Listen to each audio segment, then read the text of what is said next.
Hello, hello. Casper here. Mr. Rafflecop himself. Here's the Rafflecop to prove it. I should perhaps change that name. Uh, then I should use a Rafflecop, I guess. Anyways, I finished Bryn's or Brines or Brines backpack, or I finished her character sheet, and there was some thoughtful choices made while purchasing and some random ones. So I just literally stuffed her backpack with stuff and made a few empty spaces for treasure and whatnot. But I added Brine to the party roster over here. And although the party isn't 5 yet, I think we're just going to sort of really cut it in short, all the formalities and everything. And it's, I think, more or less Brina asks if what they're doing here and what they're looking for, and then because she's on the lookout for she's exploring to find new wares to sell, and she asks if she can join them. And the party just looks at her in awe and says, "Oh my God, we wished you never, not that you never asked. We, yeah. Anyways, thank you so much for asking us. We could really use an explorer like you." So that is what the peddler basically is, sort of a traveling salesman looking for wares when we're not selling, looking for rare artifacts, exploring, adventuring, yeah, all that good stuff. But okay, so long story short, she joins the party and she says, "You look quite beaten up." Yeah, Hester says, "I only have one spell point left, or my mana is low, or whatever. So, but we should fix up Kalido. He's looking like shit." So then Brini says, my goat can help us find a secure room to rest for tonight. You don't have to go back to town." Oh, the party says, "Yes, that is good." I don't know, something like that. Um, so I think Hester is going to, or she is going to uh, see if she can cure some of Kalido's wounds. What is her Hester? Let me see if, yeah, I got the Hester. Okay, let's do it. 2d6 minus 2, under 7. Come on. 7 minus 2 is 5, yes. And she heals 5 points, hit points back to Kalido. So he's back up to 8. Yeah, and Yanni is kind of beaten up too, and Kalido got 2, then he's back on full health.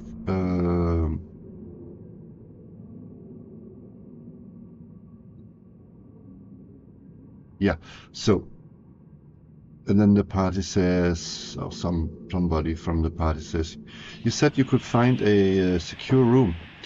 We have the only room we've come across so far is really small space. Perhaps there's Room enough for both of us. Or sorry, all of us. And then Brina says, yes, perhaps. Let's go and check it out. So what they do is that they go back again. So let me count that. 2, 3, 4, 5, 6, 7, 8, 9. And here. We have to check for wandering monsters. No wonder. 2, 3, 4, 5, 6, 7, 8, 9. And they did not spike this door, so they have to force this door up again. Yanni is really strong.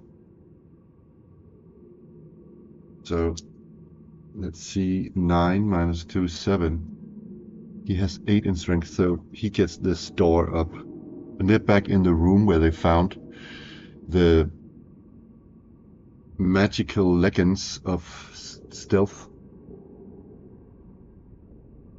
And the very, very valuable gem.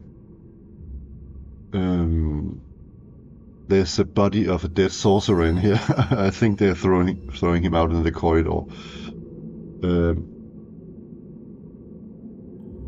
And we forgot to say kind of when the party sort of found the dungeon, but they haven't spent that long time in here. It's only been like perhaps I think it's about an hour or so.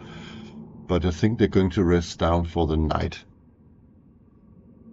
But yeah, we don't know what time they found it, so I should probably take care of that in some form from now on. What time of day we have and so forth. I did not do that. So Drine is going to see, or her goat is going to check the room. Let me just see the goat.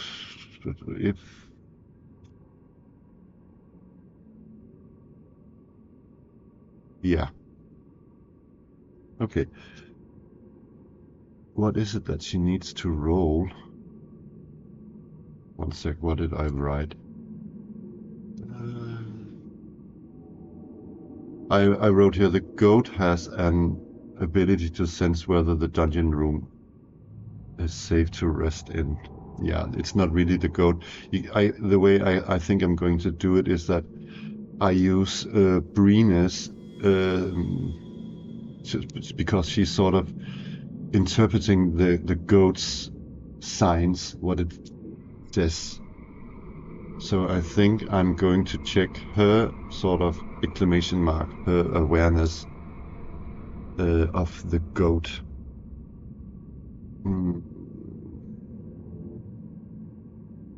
Yeah, let's just do it that way. I haven't really specified what the goat should roll under. Okay. Yeah, I also gave the goat a climb. You know what we could do? Because I also gave the goat a climbing ability. I could give it a rank, and it's sort of increased with level.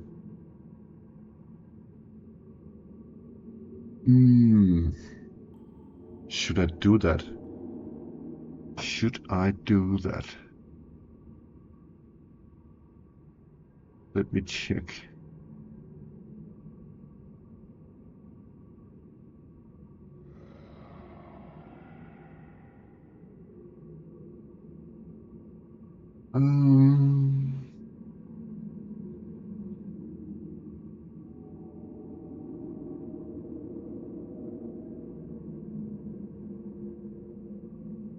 I'm just thinking here.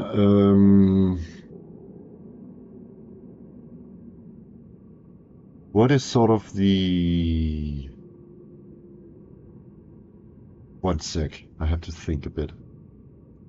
Okay, what I ended up on deciding is that um, giving it a 3 in 6 chance of climb skill. And what I did with the sanctuary skill that it has, or ability, is that instead of it can sense whether the room is secure. And if I played with a group, I should say that the chances is that it can sort of sniff or sense the sanctuary or the safeness of the room, what do you call it, is a 2 in 6 chance that it can smell this or sort of feel this. Um, but it would be a secret roll by the GM normally. So I'm just going to say that I'm going to roll a d6, and I'm going to say that the party rests.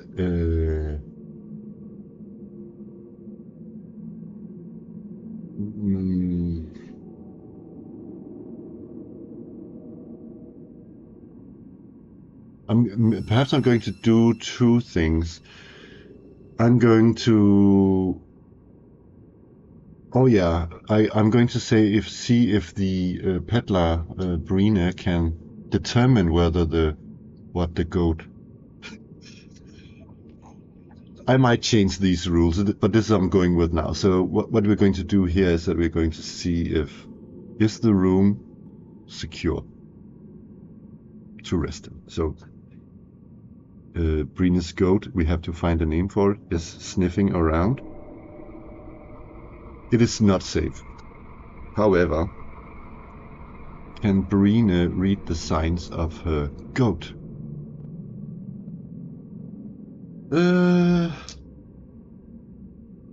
So under her exclamation mark,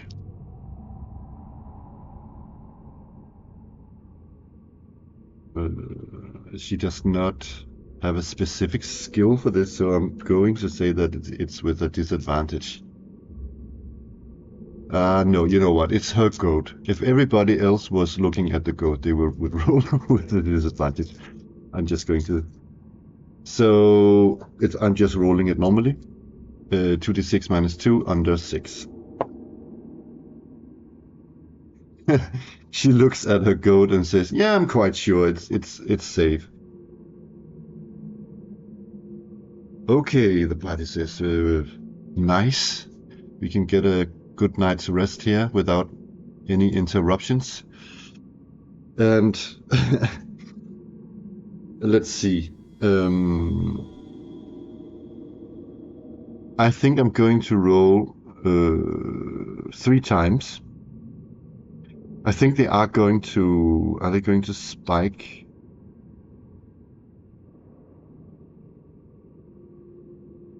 I don't know. Are they going to spike the doors? I don't know. I think they believe the goat and Brina, and I think that. What do I think? I think if if we get wandering monsters, we will automatically be surprised. So I'm going to roll 3 times.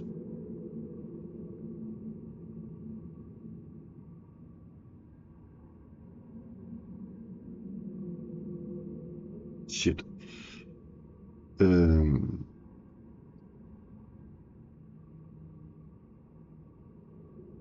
So we have an encounter in the middle of the night, and we are surprised.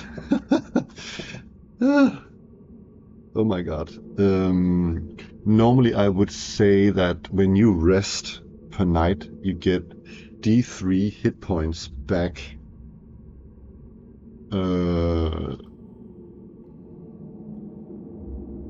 They don't get anything back if they have this interruption. So they're just sleeping Next time, I think they're going to swipe the door after this experience. um, okay, so what do we have? I think what I think is that I think I want to roll on another monster table because we're getting the same monsters over and over. So 1 sec. Okay, I just found, just to mix it up a bit, I'm just going with the old school essentials monster list for dungeons, for wandering monsters. Yeah, why not? So I'm going to roll a 20-sided. Oh, snakes, cobra. No, not really here. No, I'm going to reroll. Skeletons. That is more fitting. And in this book, it says 3d4. Let me see.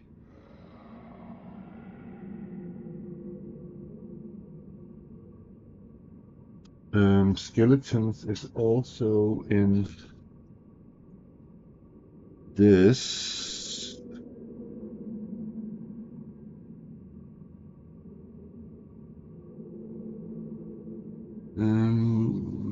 Half a hit die, yeah. What does Skirtle say on skeletons? Does he even have skeletons in this book?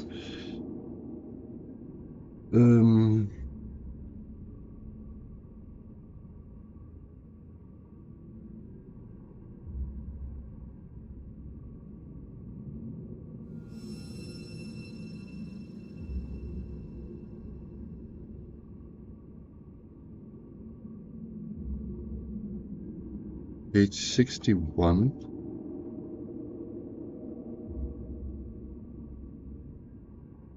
Skeleton. Ooh, now it's getting fun. We always have fun with scribbles. So let me see what has he got to say about numbers appearing. 3 times 1d10 in that little room. Okay, it's sort of like skeletons falling out of the closet. What a mighty drawing there.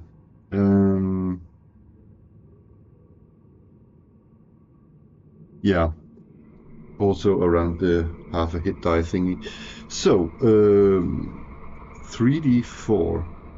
You know what? Because they're so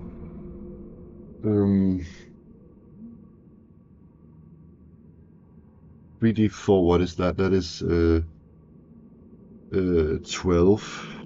So why not 2d6 ish skeletons? Let me just roll that. So 9 skeletons. Okay. Typically an animated humanoid skeleton, pale bone, cloth scraps, cheerful grin. Voice silent, clicks angrily. Wants to obey simple commands. To kill. No morale.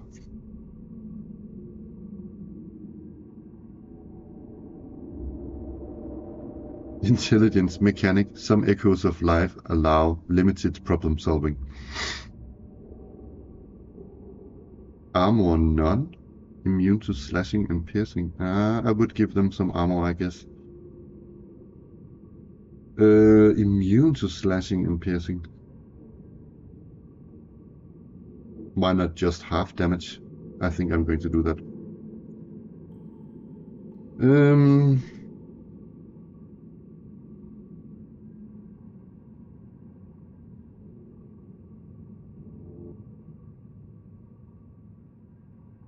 Okay.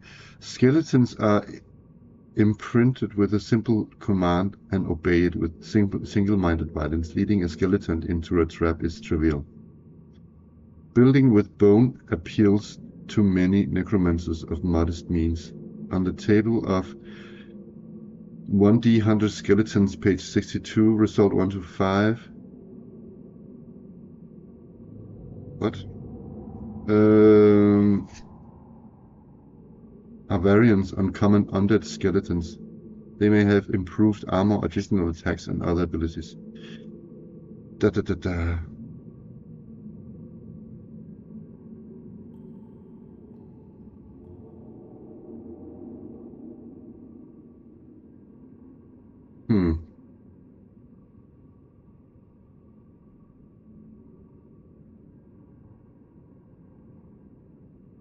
Funeral trinkets.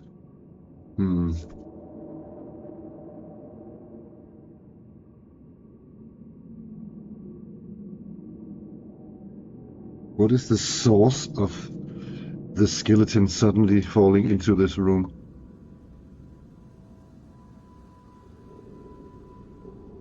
Local graveyard raided for decades.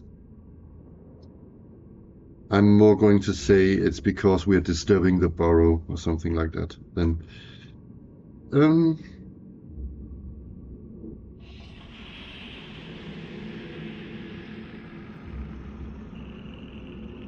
it's too complicated to roll on this table for every skeleton. Let's say that 2 of them are irregular. So there are 5 regular skeletons and 2 irregular skeletons. Okay. Skeletons. 7 hit die 1. Sorry, hit die, half a hit die. So, and then 2 unusual, and 5 common. Okay, let's roll the unusual skeletons.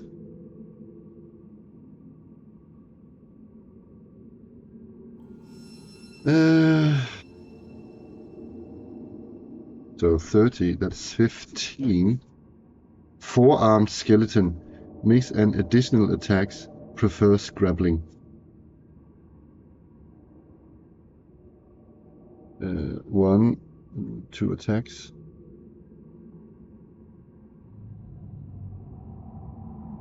And the other one,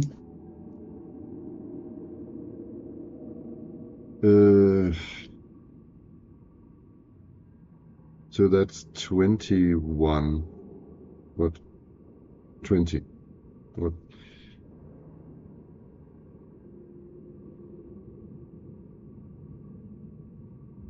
Shit.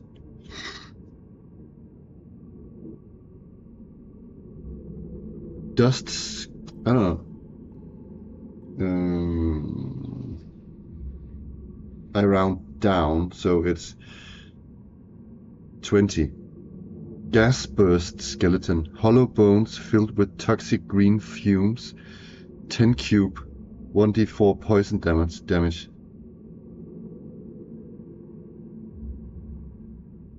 What?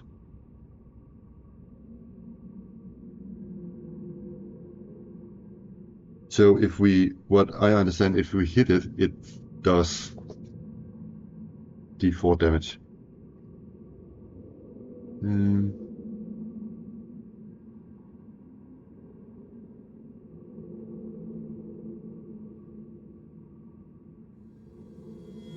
Okie dokie.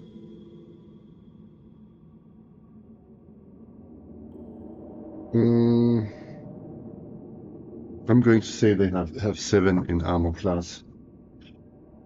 7 AC. Let's roll their hit points. So these are, sorry. Oh, for these 5 are the common ones, so you should have the numbers. So it's 2 to 2, 3, 3, and then the 2 uncommon ones.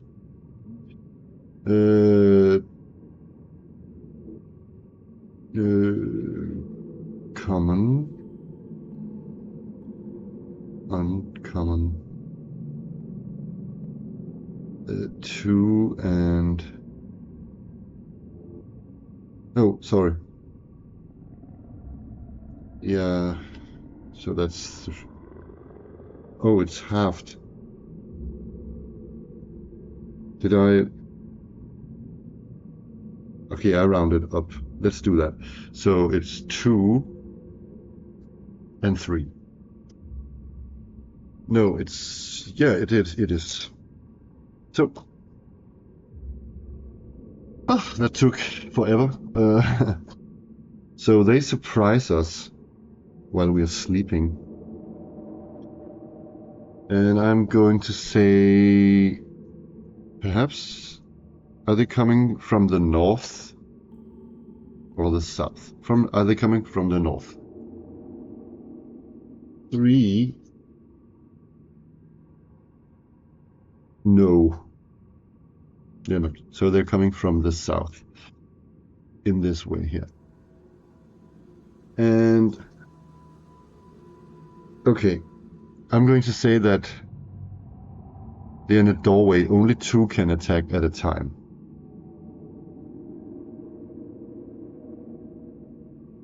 So I'm thinking it's the uncommon ones at last. They're at the back. So they're like the boss fight. Okie dokie.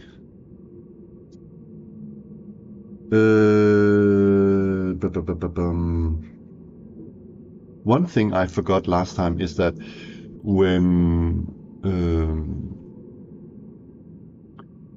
before a fight, when you meet a monster, you compare hit dice, and if you have the attacker gets disadvantage to his hit rolls on higher level hit dice, and vice versa. So let's not forget that this time. But I am going to say that half a hit die is the same as 1 hit die. It's just, it's just minus. So, who are they? We have 5. Who are they attacking as they come in? 2 can attack. 2, that is Hester.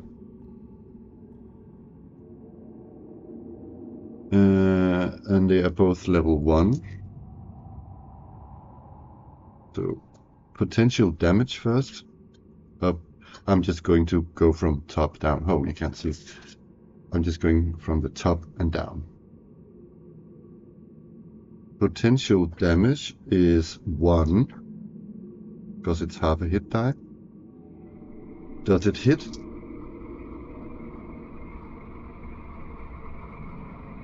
I rounded up before, so I should do that again, I guess. 2 is 1. What did I roll? 3 is 2. Okay, whatever. Wow, I can't. Sorry, Ruth. My cat just came in. I'm sorry. I'm just confused. So I'm just going to roll a 3-sided die. 1 damage. Does it hit? 5 minus 2, that's 3, and Hester has an armor class of 2, so that's not a hit. Next, skeleton.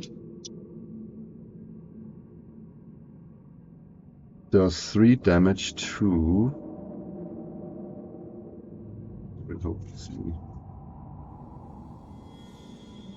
Yanni. Oh, and now it attacks with a disadvantage because Yanni has 2 hit die. So I'm going to remove the lowest die. So 5 minus 2, that is 3, and Yanni has 4 in armor class, so he actually takes 3 damage. 3 hit points, I should say. Whoa. Yanni, goes down to a 6. And yeah, I guess that's it, because the others would not fit in the door. So, new round. Do we want to cast spells or do something? Yes, we would like to do that. We would like to cast Exorcism. And maybe perhaps even... Actually, let me just check Hester's ability here. Ah, she's going... You know what? No, she spent her spell point. Shit, she can't cast a ward now,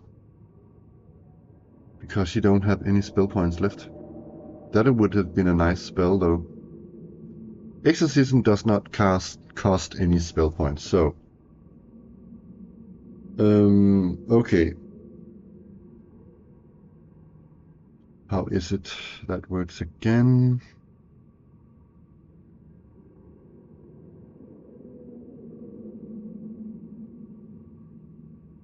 Roll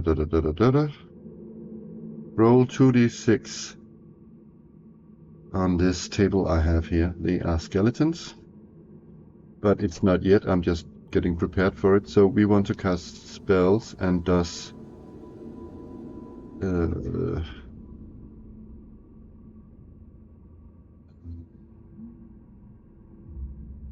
Kalido has still has 2 spell points left. Didn't he cast a fireball?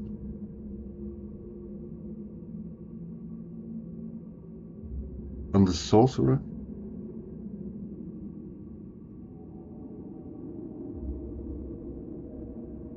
I think he did.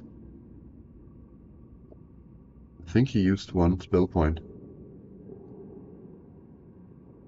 Okay, anyways, he has 1 spell point left, and I think he is going to cast Fireball. So, first it's missile weapons, and I'm not going to allow it this time. So, let's roll initiative. They are the red die. We need to re-roll. We win initiative. Thank God for that. So, because we're in such a close quarters, spells go off first. Okay. So, turning first.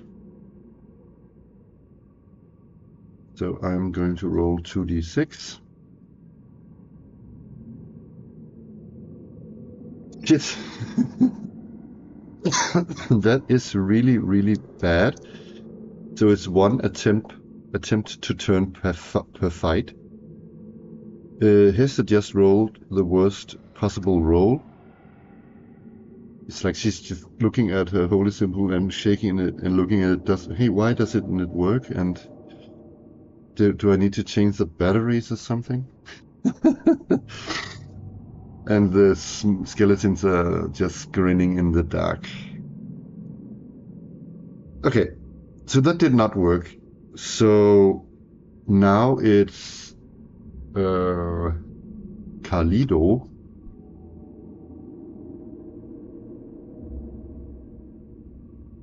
And there's one thing I think I formulated in my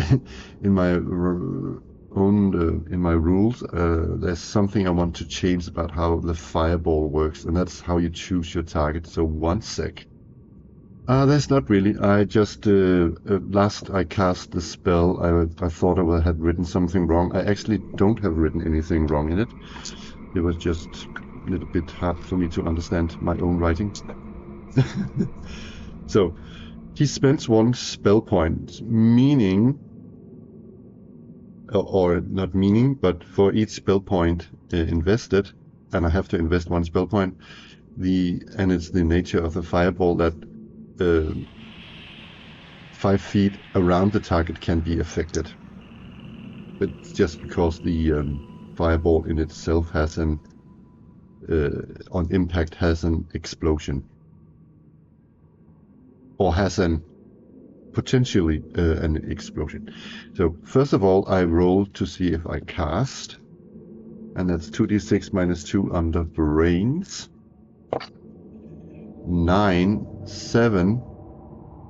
Shit. I fluked it.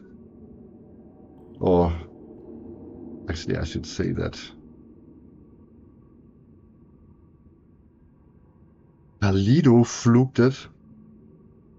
His spell just sizzles like he's also shaking his hand, looking at his hand and thinking, why doesn't it work?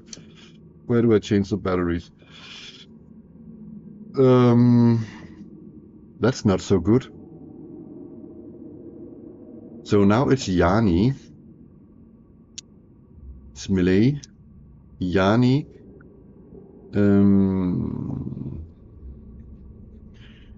I'm thinking he has advantage on hitting. So first I'm rolling his potential die. He has 2 hit die. Potential damage is 5. Sorry, 6, because it's +1. 6 potential damage. And do I hit? Oh yes, indeed I do hit.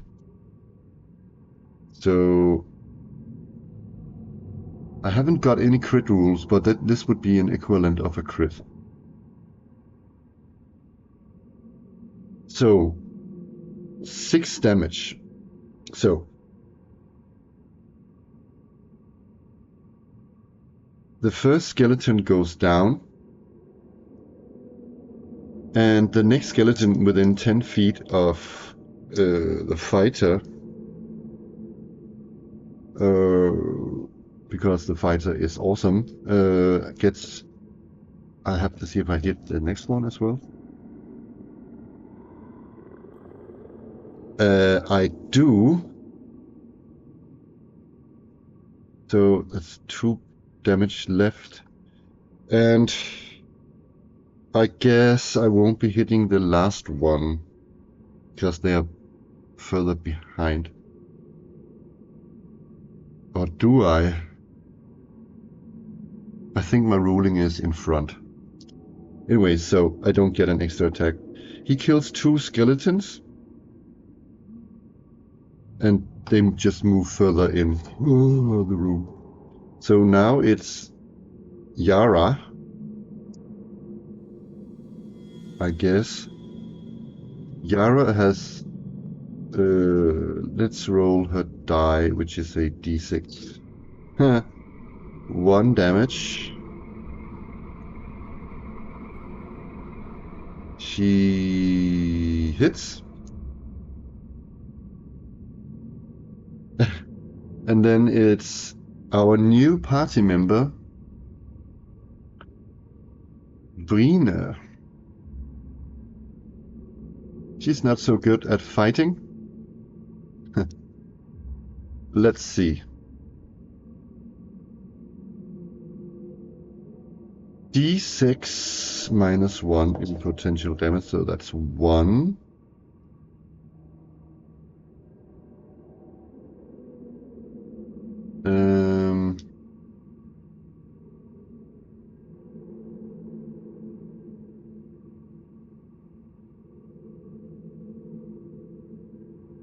Yeah, that's 1. So does she hit? Yeah, she does actually.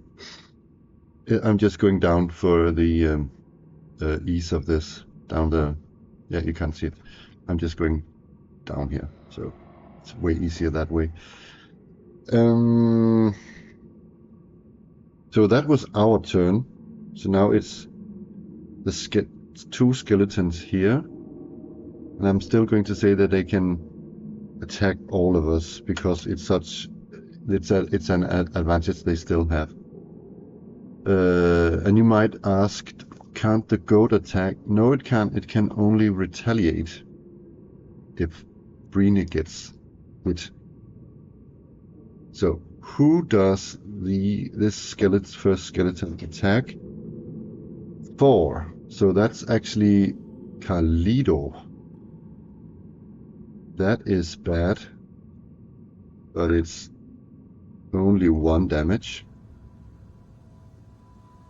And he has a hard time avoiding.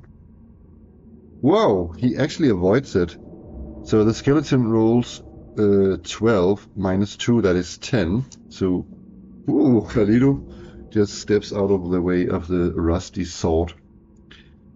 And now it's the next skeleton attacking Yanni, doing 3 damage. If it hits, has to roll under 4. Oops. It rolls with a disadvantage because Yanni has 2 hit dice.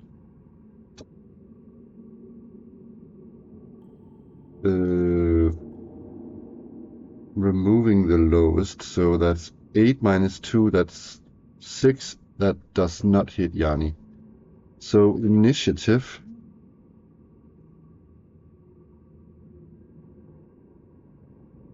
That's a reroll. I don't have simultaneously attacking in my game. The skeleton's attack. 5 is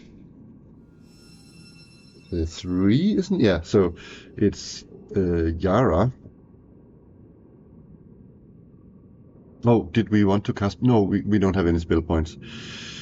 So it's Yara. The potential damage of this skeleton is 3. Can it hit? 7. That's 5. And Yara has 6. So it's a hit. So 3 points of damage goes to Yara.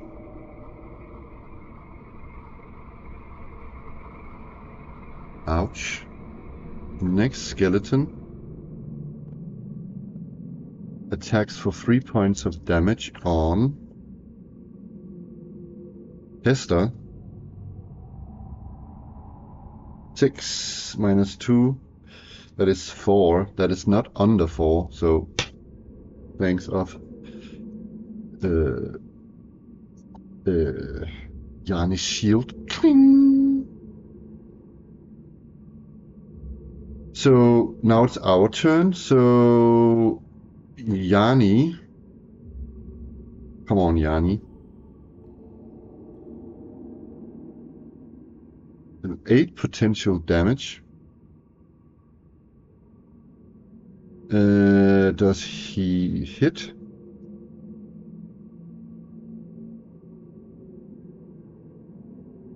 He does. So this skeleton dies. What about the next skeleton? Bones fly around. So that was Yanni.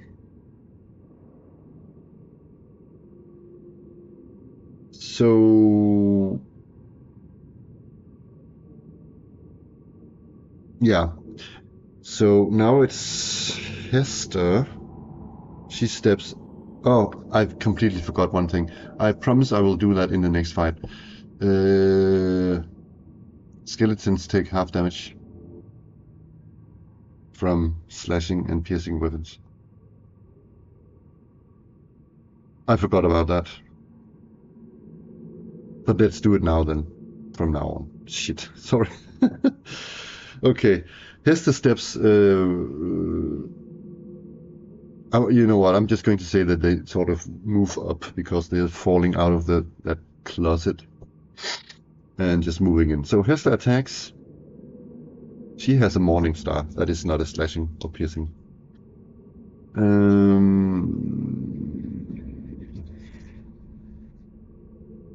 Okay. Potential damage 7.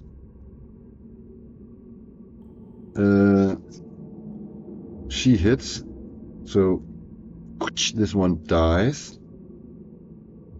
Next one dodges. So damage Oops. So now it's Yara. Should we have... Yeah, let's just have Yara. 5 damage. 8, that's 6. That's a hit. It's dead. Yeah, I completely forgot about that with the crushing damage and slashing damage. Now, I also forgot to use my raffle cup.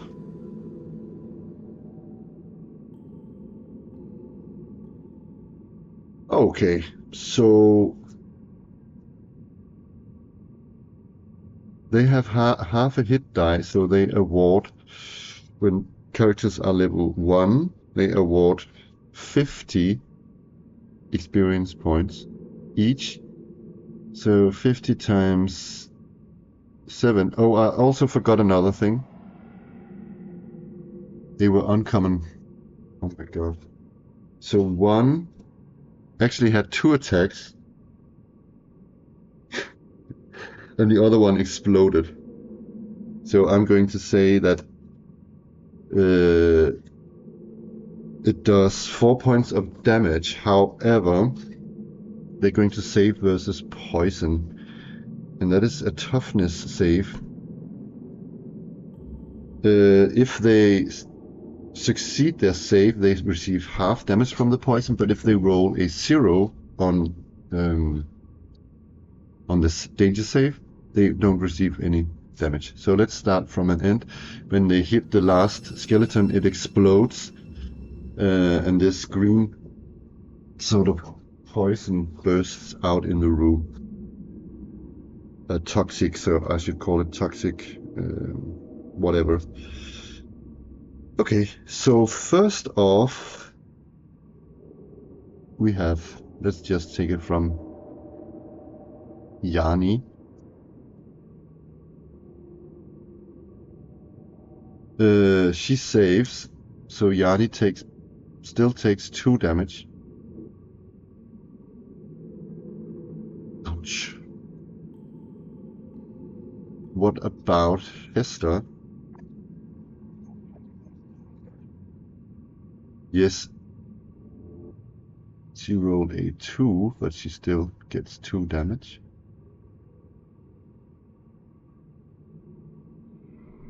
Down to a 9. What about Yara? Oh, shit! She does not save and loses 4 points of toxic damage, or sorry, what? She's down to... Wow. She's really on all fours, coughing.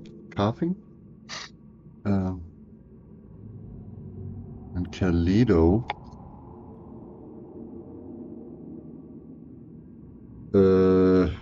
9 minus 2, that's 7. Shit, he takes 4 points of damage as well.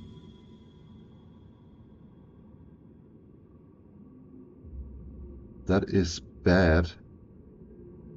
And what about our new Peddler? 9 minus 2, that's 7. She does not. She loses 4 points of... and the goat... You know what, I haven't figured that out yet, but I think the goat... the goat has hit dice. I should... I don't know. Goats are really tough, aren't they? I haven't really even rolled the goat's hit die. Or hit point. It has 1 hit die. You know what? I'm going to say that the goat is more clever than the rest. It can't die of this. Okay. I don't know. I have to look into that. So the party is really smashed. Yanni's down to 4 out of 13. Hester is 9 out of 11. Yara 1 out of 8. Carlito 4 out of 10. And Brine 4 out of 8. And I think after this party, or after this fight is done, I think everybody looks at the new party member and she's just looking like, yes, sorry. And then she blames the goat. And we have to find a name for the goat. What about... I don't know. Should I Google goat names? Anyways, I got some silly suggestions. Something with butter and the Batinsky? Butthead? Butter? I'm going to call it Butterfly, because that's a really great name for a goat. Where did... goat... Where should I write that? Writing goat. Here, maybe.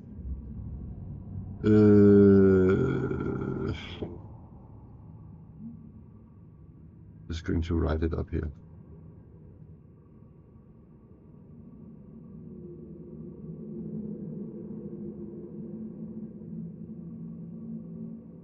Brine Bardot and Butterfly. Why is it so?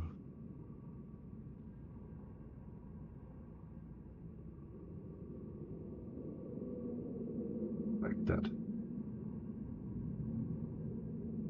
Okay.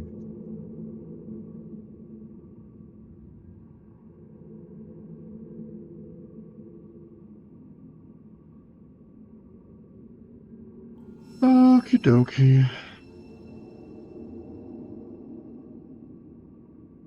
So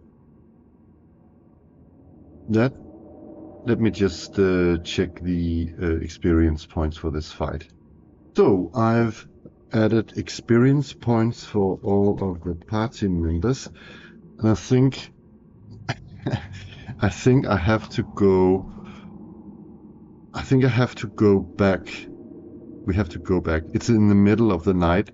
They're really tired. Luckily, the village isn't far away, so they have to roll 1. Wandering monster check. So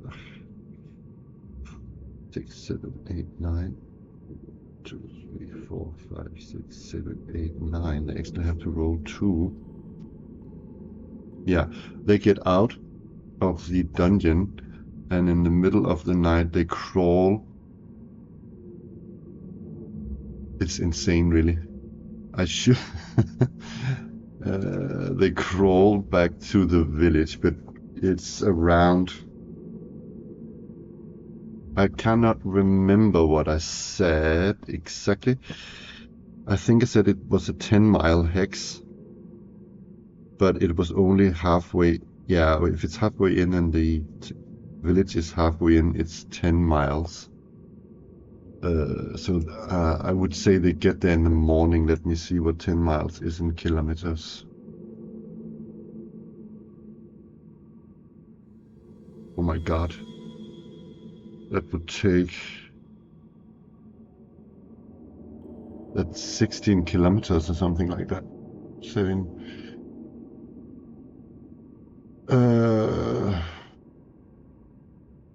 I don't know, that would take them quite some time because they're quite injured. I would say that they would get there in the morning and they would be really in need of resting all the way to the next day. So I'm going to... I didn't start this as a quote-unquote serious campaign, so I haven't written any date or anything down. I'm just testing the game. But I'm going to say that they wait a couple of days in town until they're fully healed. Everything else would be quite insane. And if we say that, we have to calculate also experience points from the treasure we found. And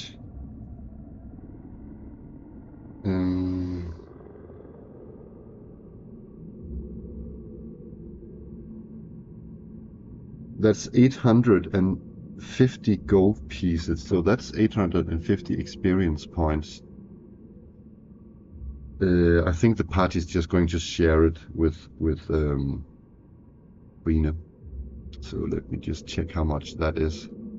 So I just added all party members' experience points, and nobody is relatively close to leveling anyway. Yanni's got 537. Hester 412. Same does Yara.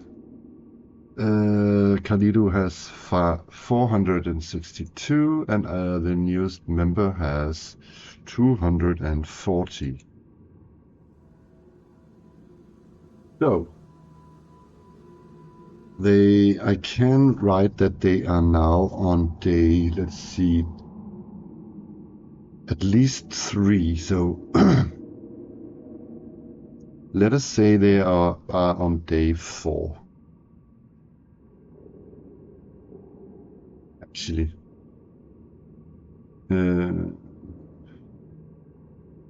yeah, in order to get all that amount of, they need to wait to day 4, I think.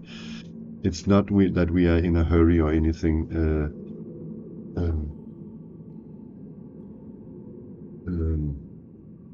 Yeah, so they plan that now that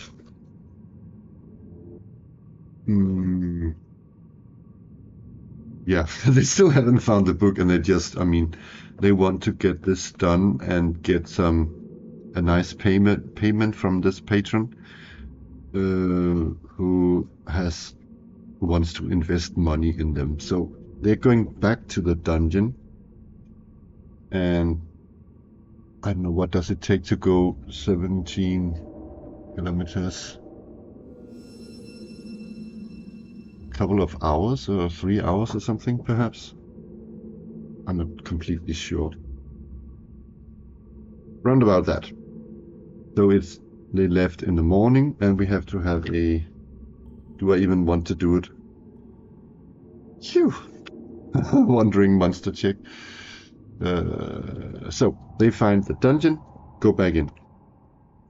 The question is, do they want to explore further down here, or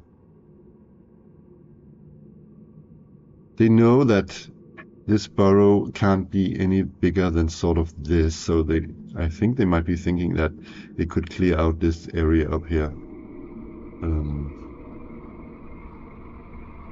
So let's see, I think there are 2 wandering monster checks from up to here, but are they going to check this perhaps? 3, 4, 5, 6, 7, 8, 9.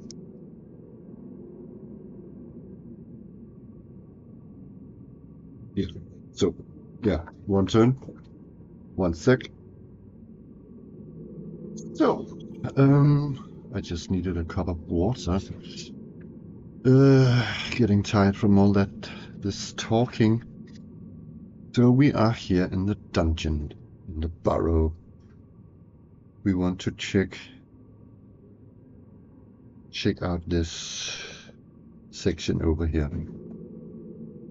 Let's do it.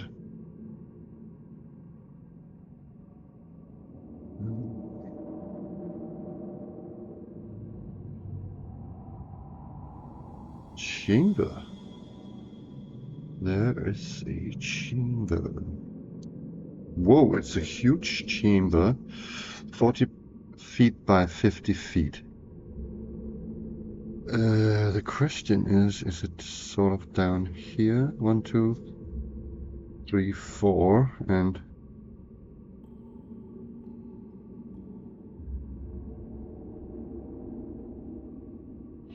one, 2, 3, 4. 1, 2, 3, 4, 5. Yes. So number of exits. 3 exits.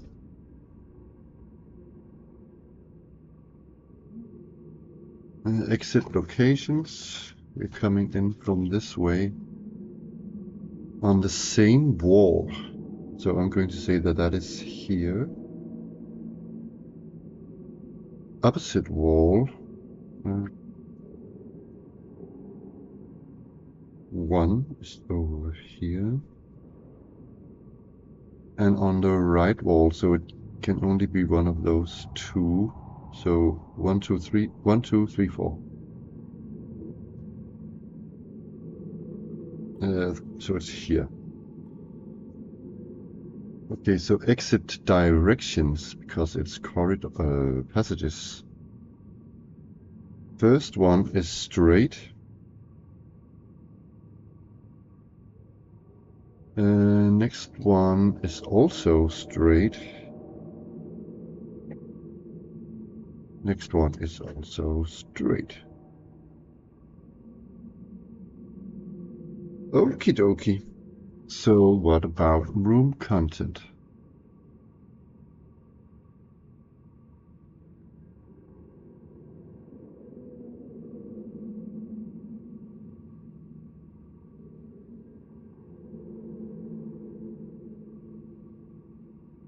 Monster and treasure, hurrah!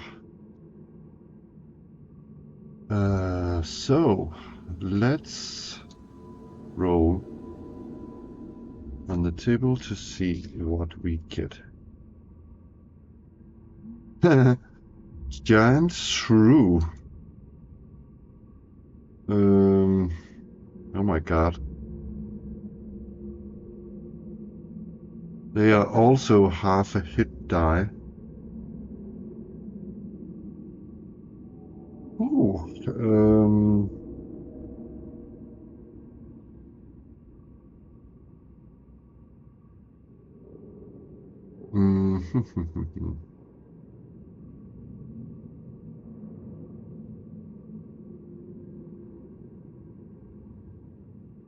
brown furred mole-like insectivores with long snouts dwell underground, skilled burrowers. Oh my god, how many are there of them? Number appearing 1d4. One hit die monster. Okay.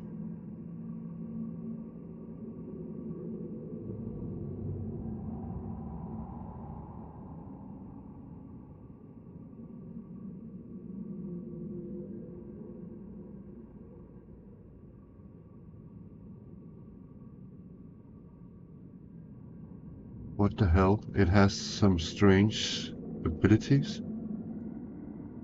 Initiative. Always win initiative in the round of the first attack. +1 to initiative on the round of the second attack. Ferocity. Attacks target's head.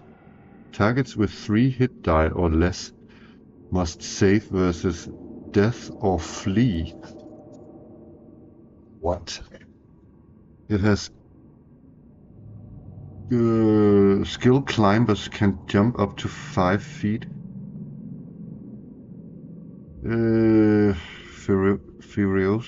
Furiously defend their hunting area from all intruders.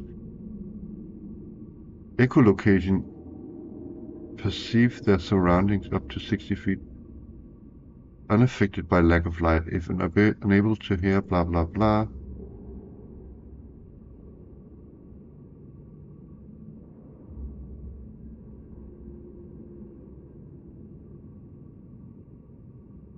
-4 penalty to attack.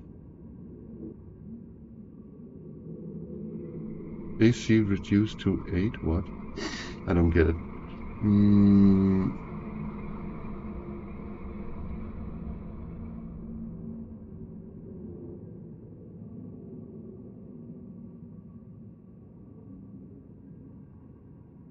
That if there's silence on them, if we could cast silence on them, but we don't have. Whoa, they have armor class 4? That's insane. Okay. So 3 of these guys appear. So giant, shrew. So it's sort of mouse-like creatures with pointy snouts. And they have not so much hit die. 1, 1, and 3. But they have nasty attacks. So always win initiative in the first. Okay, are they surprised? Are we surprised? We are both surprised, so nobody is surprised. So they just win in an initiative in the first round.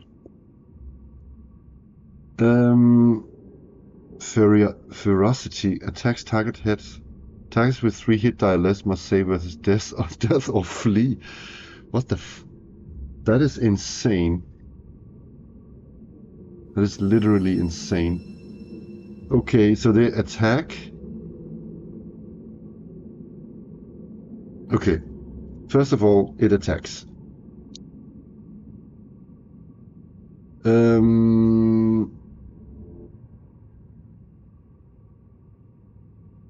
In OSE, it has actually 2 attacks, but in my game, it does not. So, let's do it.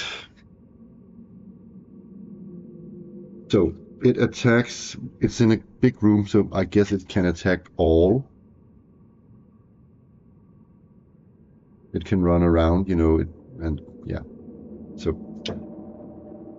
4, that is Kalido. Oh, were we going to cast spells? Yes, we were. We are definitely going to cast spells. So,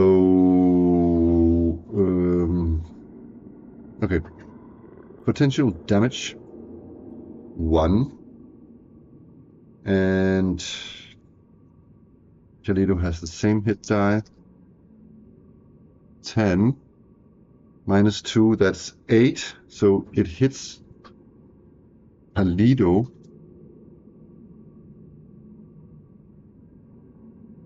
And it has less than 3 hit die, so it must save versus death or flee.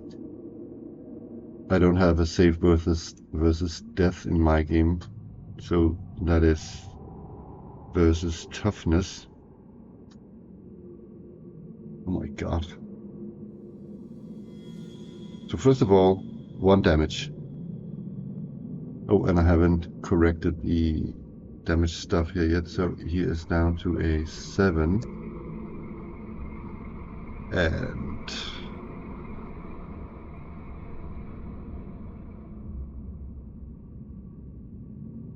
nine. Sorry, I was wrong because I was on Brina's character sheet. They're all rested up.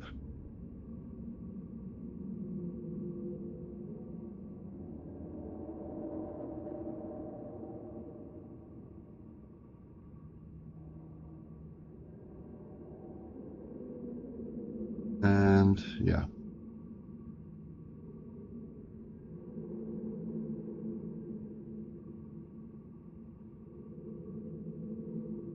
So, danger save versus toughness, I guess.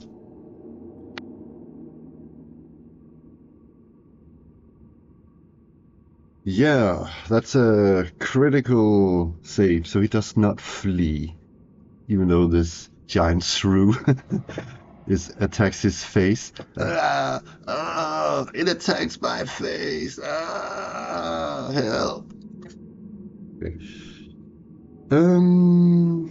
Next shrew attacks Yanni.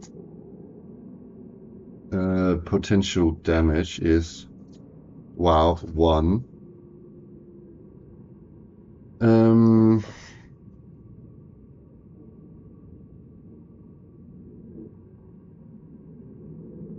yeah, does it hit?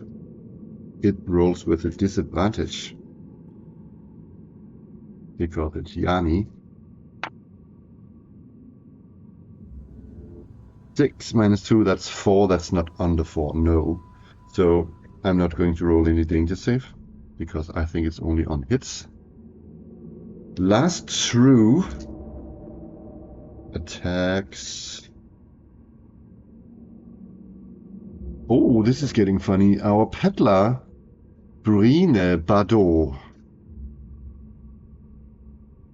So interesting here. So it potential damage is 3. And does it hit?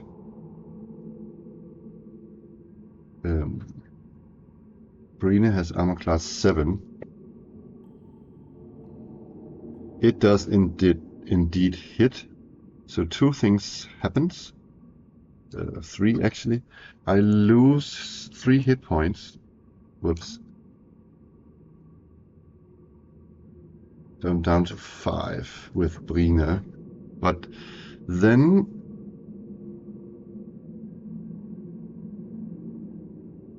yeah. When this happens, Brine's goat butterfly retaliates with a charging ram into this shrew. But first of all, I have to see if Brine Bardot flees the scene.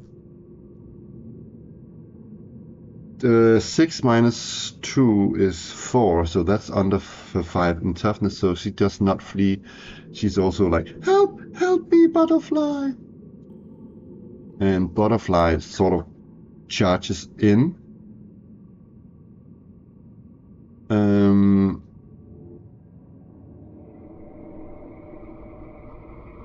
Yes, potential damage is then 2d6.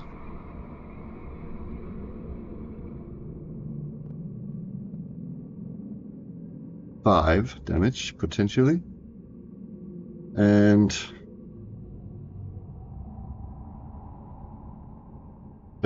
this damage does not carry over, by the way. This is just for one enemy. So let's do it.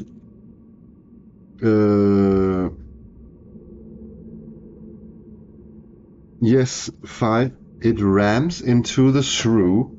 The shrew dies. Boom. Don't ever hit the peddler. Its goat will go on a rampage. So, yeah. Now they have +1 to initiative in the next round, it says. One is dead. Oh.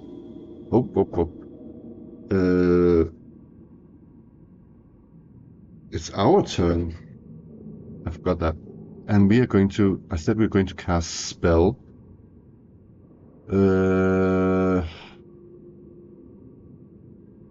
Yeah, spells now. So, he's just, I think Kalido is just going to, I haven't changed this. Use 1 spell point. So 2d6. But first of all, can he cast? That's 8. That's 6. That's under 7. So he casts the spell. What is the damage? Wow, 10. Oh, I rolled a what? I rolled a 6. So it has to roll under 6 to dodge the fireball.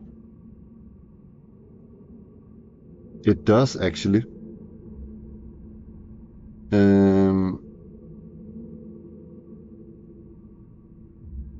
But because it's a fireball,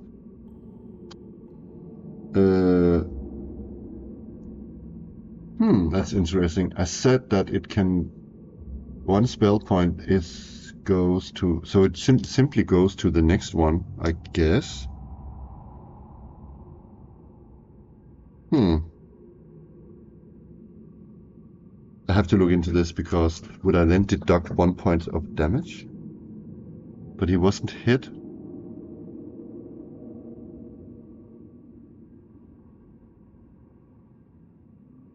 I guess it just hits. Oh, he has to roll under 6 to see if he avoids it.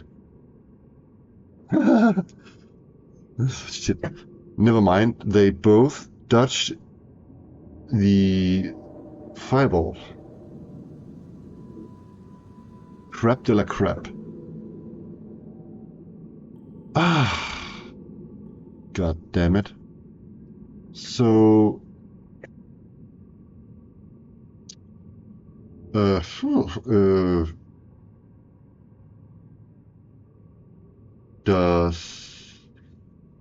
But yeah. Do I have any other spells I could use with?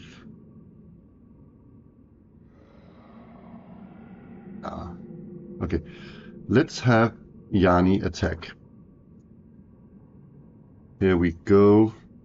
Potential damage overkill here. 9 potential damage. Yes, that's a hit. No, is it? Is it though? Because they have really low armor class. 7 minus 2 is 5. It does not hit. So then it's Hester. Come on, Hester. 4.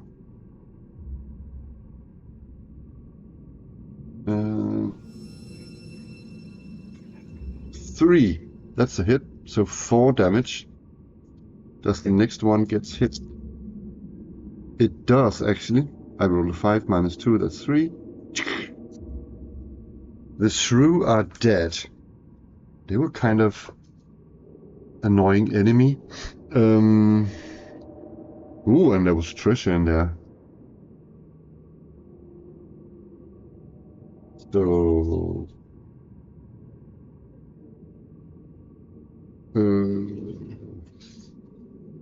4. So we are going to roll treasure now. Could also roll a couple of rolls on the... I think I'm going to do that.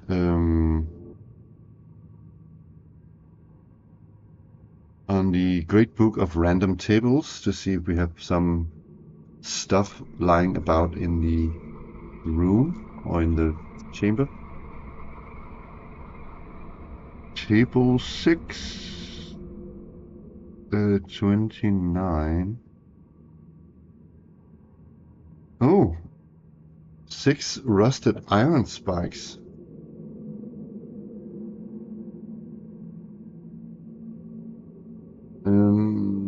Room 4. 6 rusted spikes. I guess they're as good as new. Doesn't matter if they're rusted. And what else is lying about?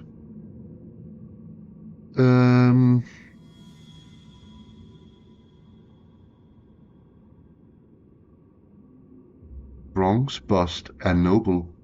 I think it should have said of a noble. There's a bronze bust in here. Okay, anyways, the treasure. Let's look at the treasure. And the treasure contains also in coffers. There's a 50% chance that its treasure is guarded, trapped, or hidden.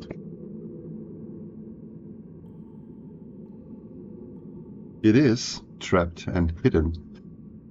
So, okay, the trap is, I should say, spears released from walls when container opened.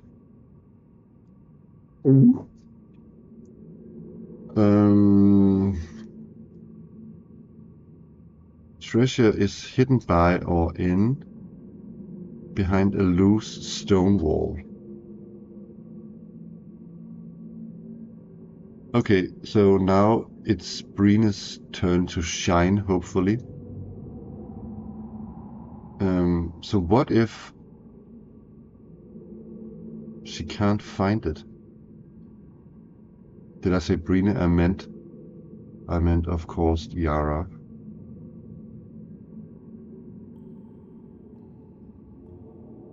So is that spot illusory trick or is that spot secret door? It doesn't really matter. It's the same roll. Have to roll under 6. So first she's going to look for to see if she can see that there is a concealed treasure. 5. Yes, that is under because it's 3. So she spots the whatever it was. It was behind a loose wall stone. She says, "Look, there's a loose wall stone here, with a cover behind, some covers behind it." Does she spot the trap, however?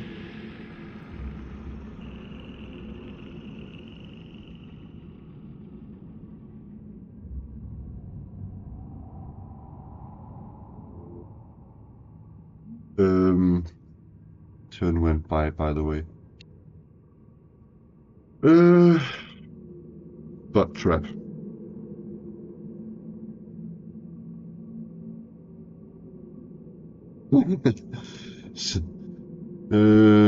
She did not spot the trap. So if I played with a group, she wouldn't know, because the GM would roll in secret if there was a trap. So I have to roll when we open the covers. There's a 2 in 6 chance that it springs, and I don't know who's going to open the cover. Who's going to open the covers? Logically, it would be our fighter Yanni, because he has the most hit points. Okay, Yanni steps up and says, "Let me handle that." And does the trap spring? It does not. It only springs on a 1 and 2. So, treasure amount. 1 magic item. What? Great stuff. So I'm guessing that means 1 miscellaneous magic item. Let me have a look at that.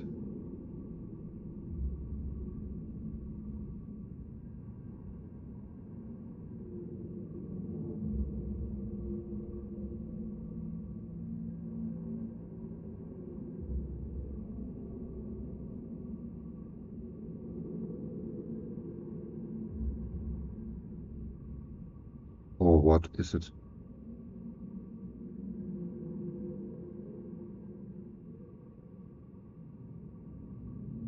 Hi Ruth, what are you doing? Hello? Hi Ruth. Hello Ruth.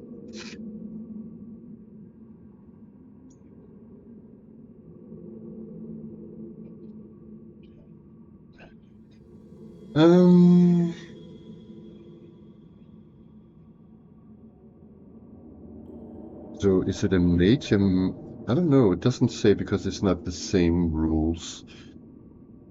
It's Osric. Should I have a look in Osric then?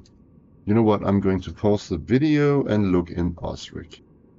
Okay, I found the Osric table, the master table as it is called. I am rolling a 20-sided die.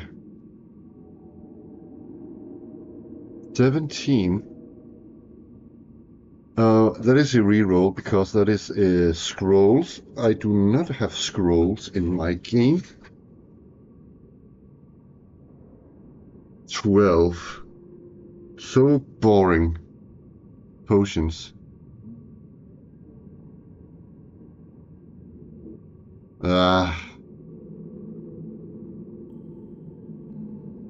I'm caught on video here. I can't cheat. Ah, it's potions.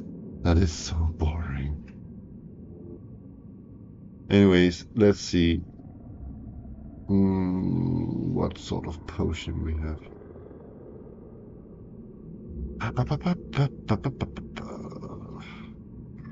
Potions. Here we go. 20-sided die. How boring. A potion of healing.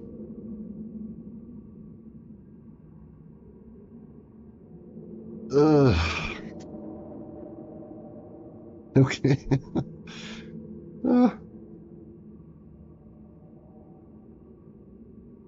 Okie dokie then. I'll grab it.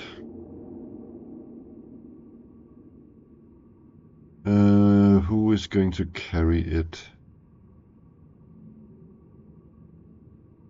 Who shall have this potion of healing? Perhaps Burina, because she's a bit down now.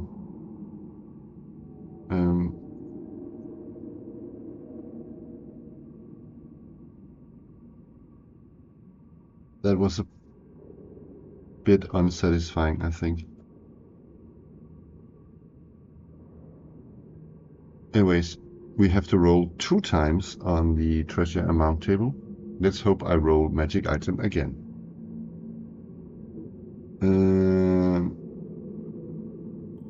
I did not, but I rolled jewelry. So now that I have Osric open, 1d. Okay, on a roll on a 1d8, 1 to 5 is 1d3 gems, 6 to 8 is 1 piece of jewelry. 3 is 1d3 gems.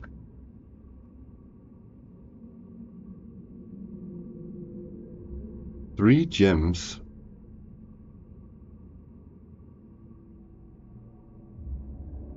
So let me go to Osric. Jewelry and gems. Gemstones. Yeah. Okay, okay. First gemstone.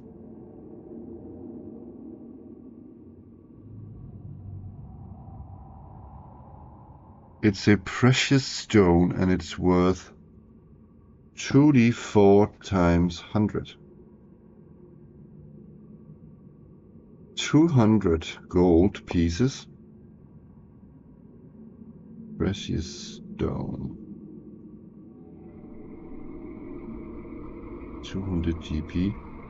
It's not like our last stone we found. That was insanely valuable. Next gem.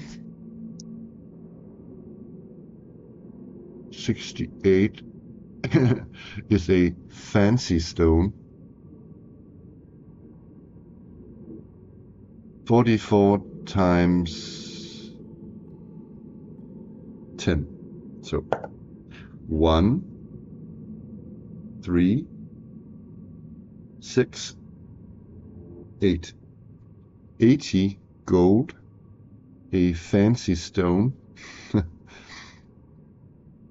Oh, this stone looks fancy. Next one.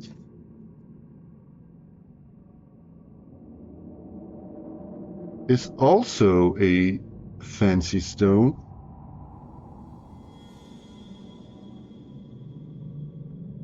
Eight, 12, oh, 16.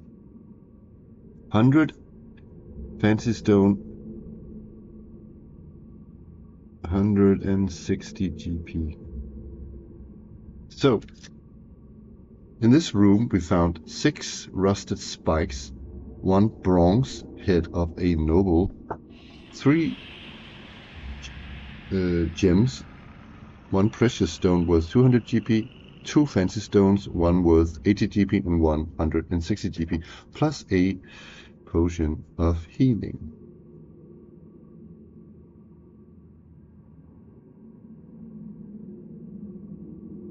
Okie dokie.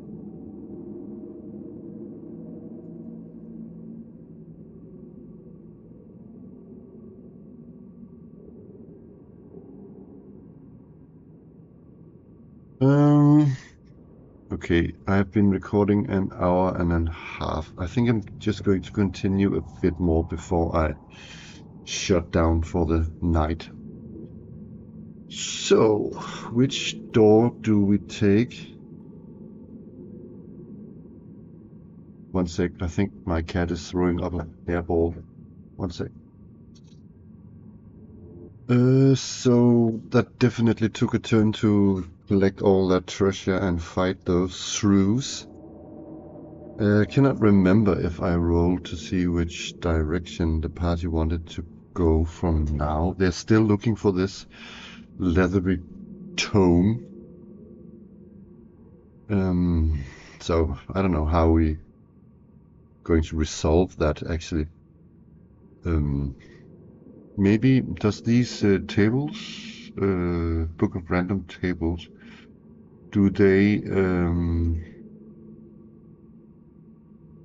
have a book entry on them?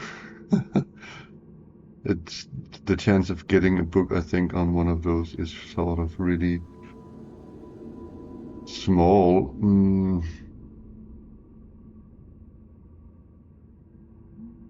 Yeah, can't even just when I scan it see any cat skeleton.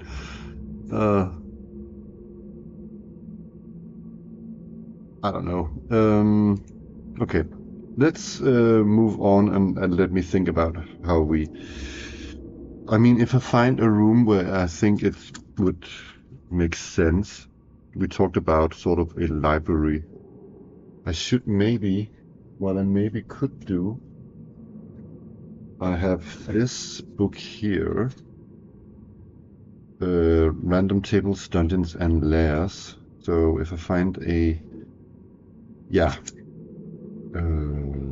burrow, I don't think that there are any barrow. Oh, I thought it was a burrow. Barrow. Oh, sorry. a, a barrow. Burrow. Barrow. Anyways, let's see.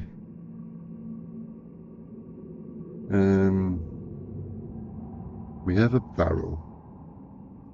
And let's try and roll on the different rooms we've been in so far, except this one. So this chamber over here. What was that?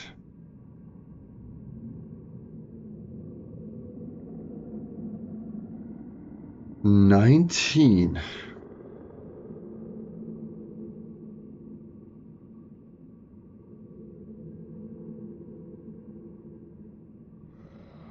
It seems like it was some sort of cells, or perhaps maybe there were no exits, so maybe the cells were over here, like this. I don't know.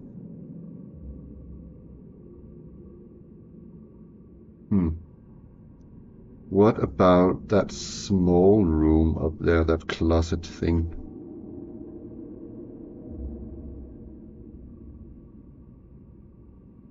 Well, nope. No, that is a reroll. That was the catacombs. 56.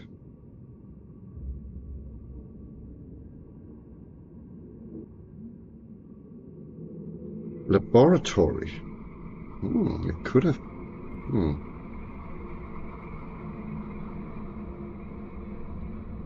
There is actually a library if I rolled 60. Okay. It fitted with the thing. It could be perhaps a small laboratory because there was a sorcerer in there and with an invisible covers. What about room 4 over there?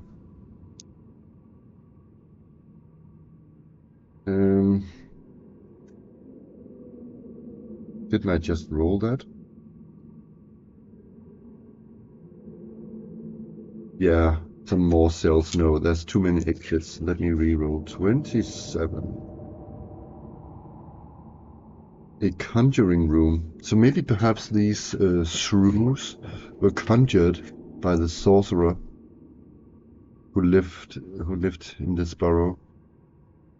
I don't know. Anyways, let's move on and roll a d3 to see which way we go. 1, 2, 3. 2. Over here.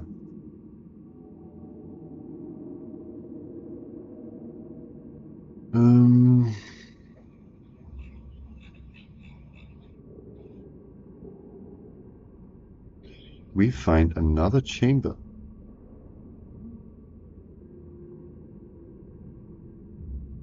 Wow, that's also a big one. That is 40 times 60.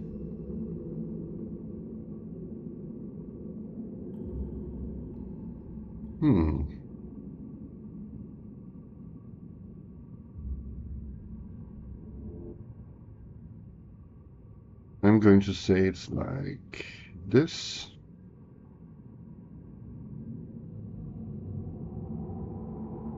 That's a rather big room. How many exits are there? 2 exits.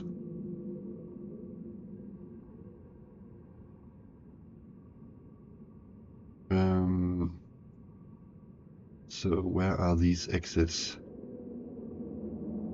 Da, da, da, da. One on the same wall. So 1, 2, 3, 4, 5. That's no, that's really silly if it's here. But you know what? I'm going to say that it's in one of these locations here. 1, 2, 3. Instead, actually. So here.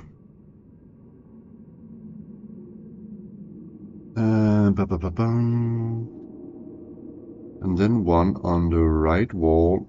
1, 2, 3, 4.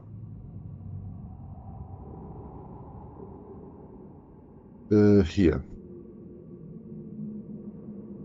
So exit direction of this one here is straight. And the other one is straight as well.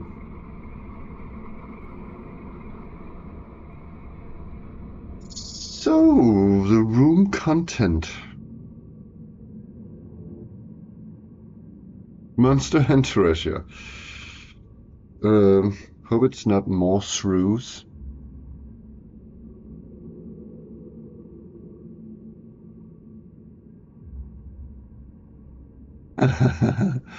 It's shrews again. Oh god.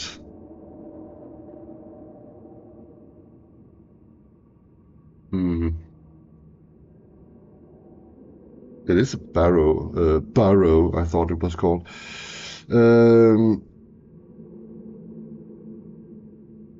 So I guess my god. It's funny that when you roll here on Wandering Monsters, it's a D10. When you click on the Giant Shrew, it says for Wandering Monsters, it says 1d4 and then 1d8 in the wilderness. So where is that D10 coming from?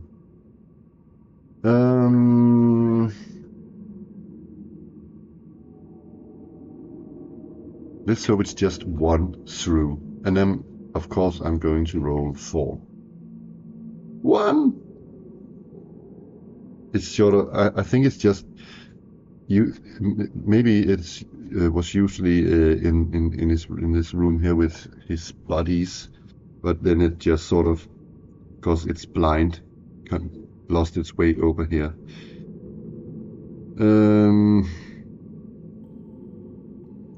And it did say treasure though. So, okay. Any of the sides surprised? The shrew is surprised. Thank God for that. Because we're going to fire at it with our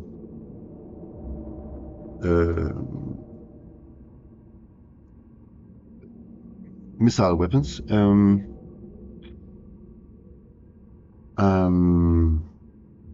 Yeah. Are we going to cast spells?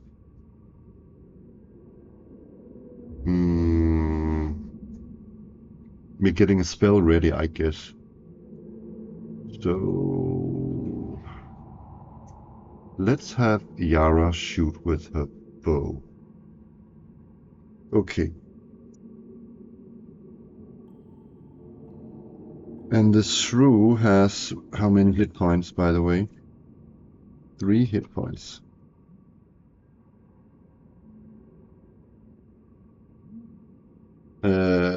Potential damage is 5. I have to roll under 4 to hit it. I did not. So I lost 1 arrow.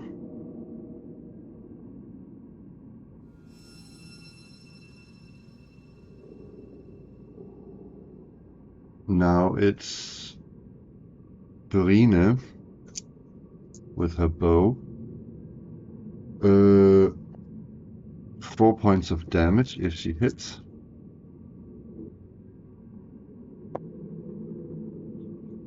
Four, that's not enough. So our melee guy. Now it's our melee guys run up and spill now. Where is this Kalido? It's going to spend 1 more spell point.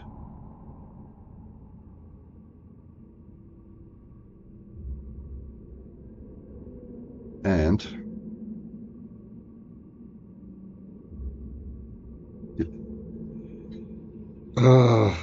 the story of Kalido tonight. His spells sizzles out, and he can't concentrate on casting the spell.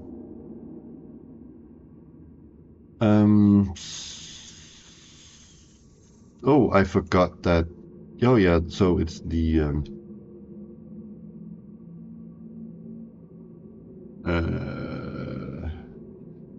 Hester actually has her 2 spell points intact.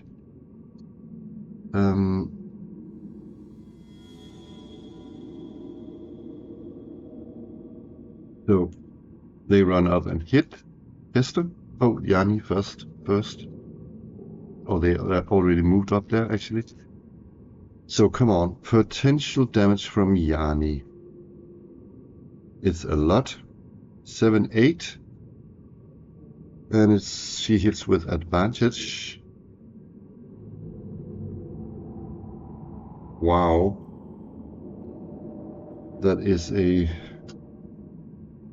sure hit. The shrew dies. Okay. So I think this is the last room of the night. So let's find this treasure. The treasure is in stone containers. 50% chance that it's hidden and guarded by traps. It is not. I rolled 74. So it's just lying there.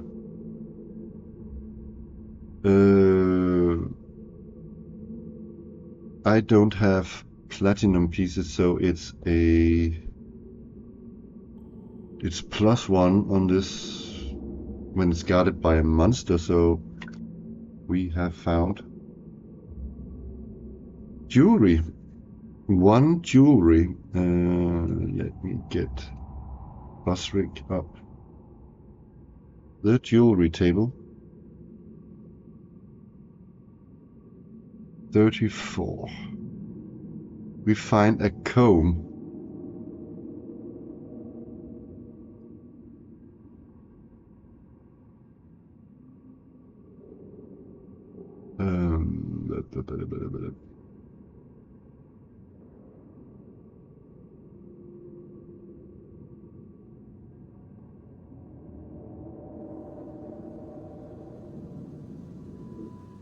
Um, 1, 2, 3, 4, 5, 6. Huh. One sec. I need to check how this table works. Okay, now I get it. I have to roll a 10-sided to see the value of it also. So we found a comb and 8. Ooh.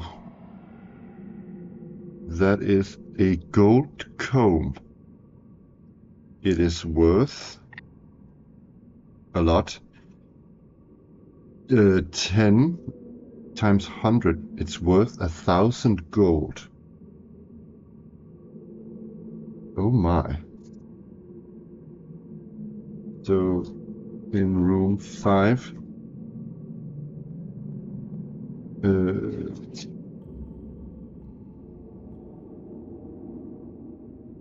treasure, gold comb worth 1,000 gold pieces. Wow. And what else did we find in this treasure? Another piece of jewelry. Wow. So first off, it's a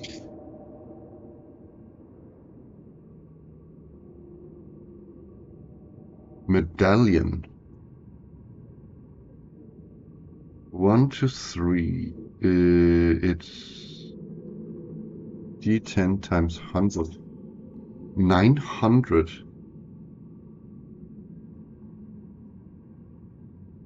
What?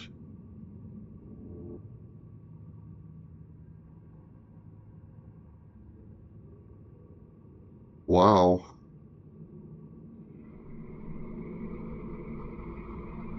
By the way, did I look correct before with the comb? Because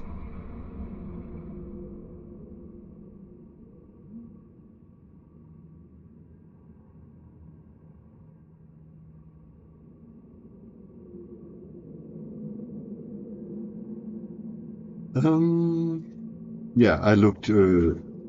I did it the right way with the comb, and here with the medallion, it is. What did I roll? 900 gold. So wow, that is a lot. Medallion. 900 GP. So okay, insane. Okay, so that's okay. There's no book here. I don't think I rolled yet what room this was.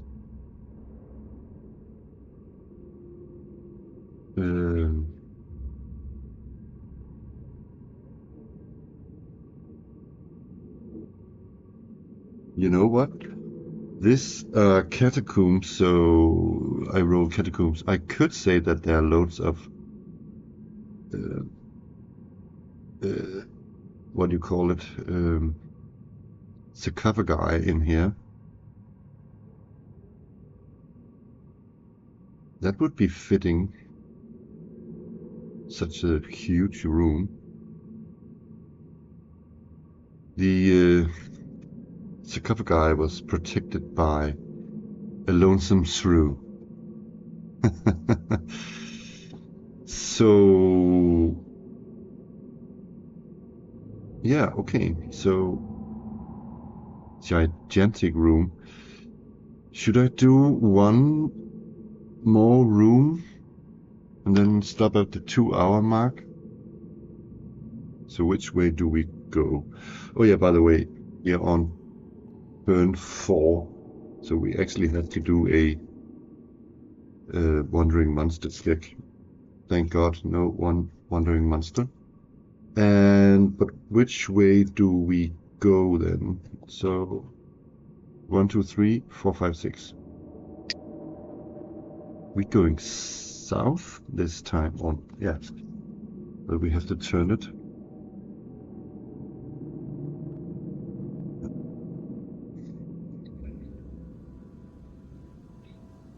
Let us see.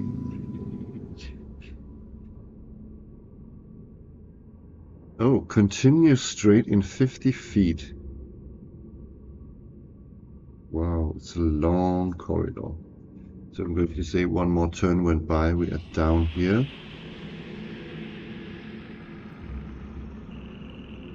Oh, we come to a side passage.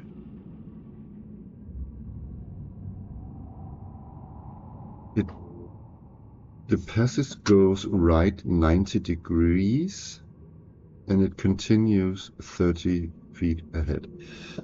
So the question is, do we turn right or do we continue? 1, 2, 3, 4, 5, 6. We continue. We actually said that we were going to explore up here, but anyways, let's go further south. So what I could actually do, I could make a compass here. So north, east, west, south. So we are going south.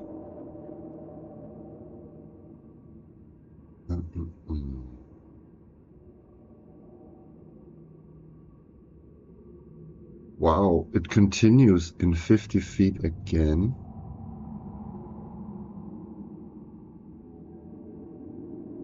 We're going to take a break or rest. The party rests. Is there a wandering monster? There are no wandering monsters.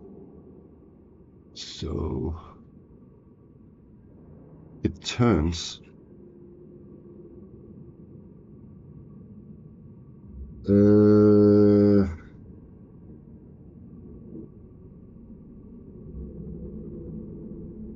It says left, but it cannot, because it also says if there's not room, it can go the opposite way. So it goes to the right here.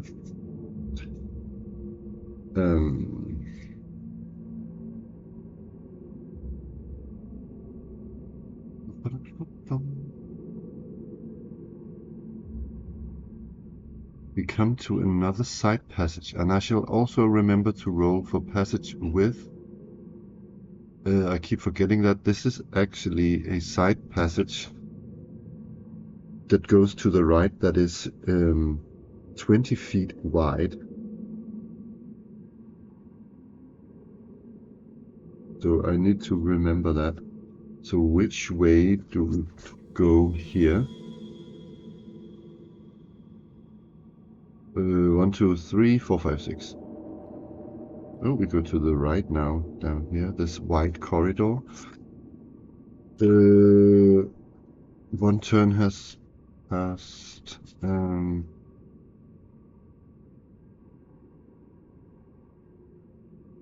It turns again.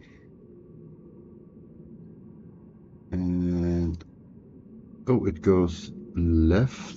I'm assuming it's still the 20 feet corridor. No, because we're mapping so much, we have to roll. No wandering monster.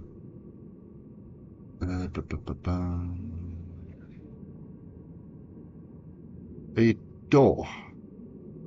Where is this door? There is a door ahead.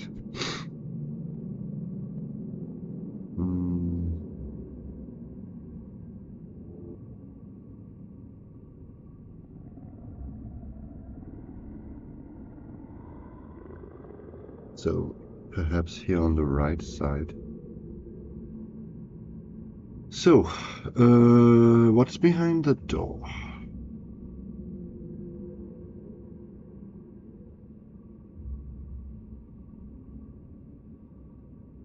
Oh, a parallel passage, but we don't know that yet. We're going to listen at the door. We don't hear anything. And we're going to force up the door. We are successful. There is a parallel passage or room, but because there's a bit of wall, it's a parallel passage. So 1, 2, 3. 1, 2, 3. Oh, we have to actually find the passage width. It's 10. I was lucky there. So we have to end soon, I guess.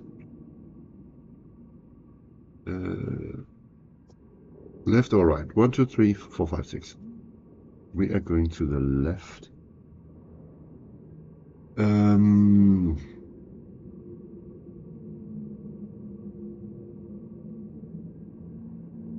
Side passage again.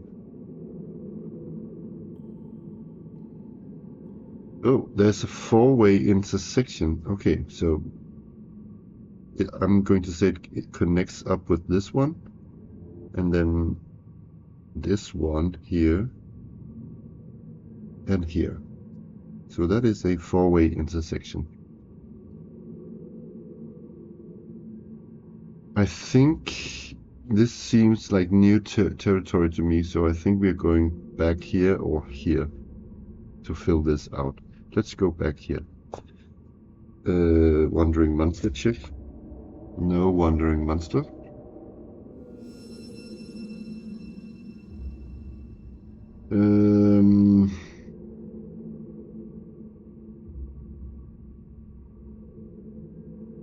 Turn consult table 24. Left.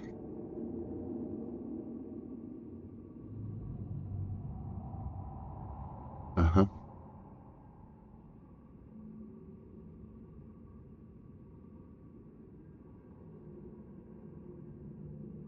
And then it turns again. Wow. It twists and turns. Left 45 degrees. D6, 1 to 3 ahead, 4 to 6 behind. Oh, in that sense, okay, so behind.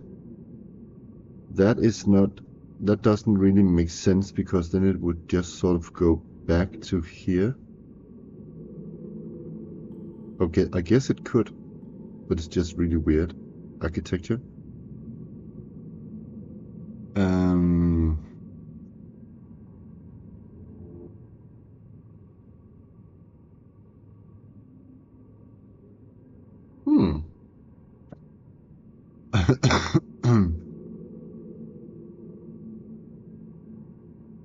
There is a chamber here. So the last chamber of the night. Oh, it's a big one. 40 times 60. So it goes 1, 2, 3, 4 down here, and then it's really long up to here like this. Number of exits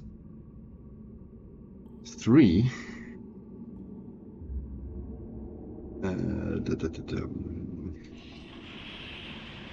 Is it turn it? There's one on the right wall.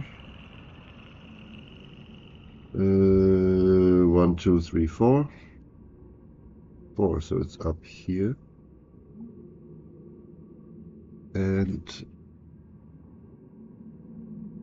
one more on the right wall. I rolled 3, so it's here next to it. And the last exit is on the same wall. So I'm going to say it's either here or here. So it's here. So exit directions of the first one, it goes straight. Next one, straight. So we have parallel passages here. And the last one is also straight.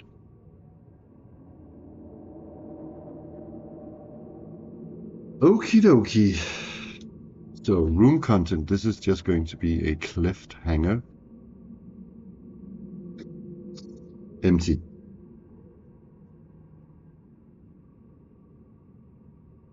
So, but let's roll for first of all in this one and then a couple of items in the room.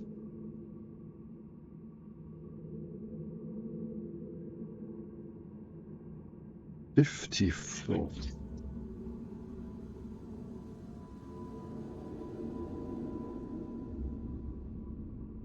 What monument?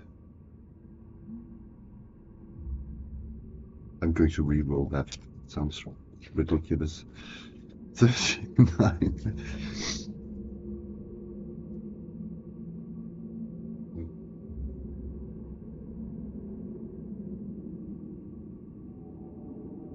A grave? Oh, now we're talking. So when I hear the word grave in a burrow and when it's not a catacomb, I'm thinking it's a grave of somebody important. So this might be the room of the leathery tome.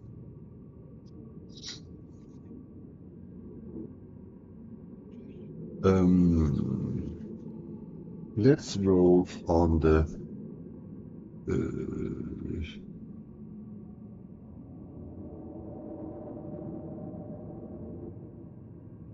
full of times on the random item tables. On table 1 and we rolled 59. Broken broom. It's such a big room, let's actually roll 3 times. And a ogre skull? I don't know if it's an ogre skull, it's just a skull or some giant humanoid. And the last item.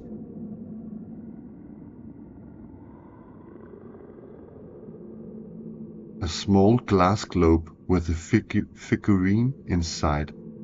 What? So room 6 is a grave. And we haven't looked in the tomb yet. I'm going to say it's likely that the... should we just roll that for the night maybe? We found a... what was it?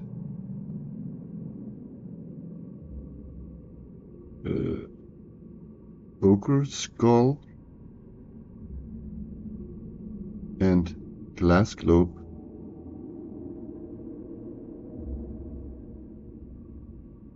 with figurine inside. Weird. Like one of those Santa... oh, you can shake it and it snows inside it, or... Okay, I'm going to ask the Oracle. We're going to roll on this yes/no table here, and I'm going to say that it's likely that it's here, so it's +1 to the roll. Is the leathery tome in this grave? Then we are opening the grave. Yes, and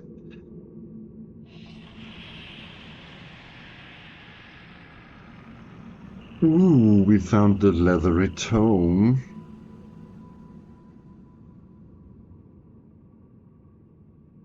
There must... yes, and there's something else. It was not a yes, but it's protected by a skeleton guardian. It is yes, and there's something else. That is a cliffhanger. We have to figure that out.